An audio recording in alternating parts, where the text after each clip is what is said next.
Пораз за Вардар во последниот надпревар од групната фаза. Една од можеби најсветлите точки беше денеска ти. Твое видување за овој надпревар? Добро, може и пораз, но сепак како што се знае потешка е ситуацијата, сепак сите момци на теренот го дадоа максимумот, дадовме све од себе да се бориме. Овој пораз не значи за нас дека испаднавме, ние одиме сепак понатака, имаме на што да гледаме, треба само да научиме да извадиме поуки од овој пораз и да се подобриме пред осмина финалето. На што се должи формата? Идеш во нагорна линија од почетокот на сезоната. Можеш ли да издвоиш нешто?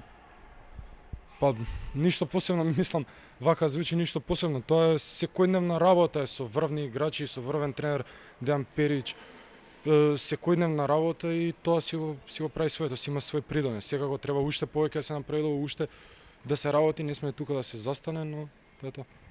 Последниот надпревар од Лигата на шампионите во оваа сала, односно следниот надпревар, не се знае дека биде последен. Ќе дојдат силни противници, можеби ПСЖ, можеби Сегет. Твое видување за тие надпревари? Добро, секако тоа се стварно силни екипи со висок квалитет. Може не сме фаворити, но имаме некој квалитет и едноставно не сме таков карактер, ние од играчите не е таков карактер да се предаде, да се откаже. Секој од нив што е овдека верувам дека ќе искочи на терен и стварно ќе го даде максимумот, па сега што ќе биде, ќе биде. Во Вардар пристигнува Борко Ристовски, кој што не е во идеална форма и е веќе на залезот на кариерата. Што представува тоа за тебе? Дали ќе биде притисок, поголем мотив?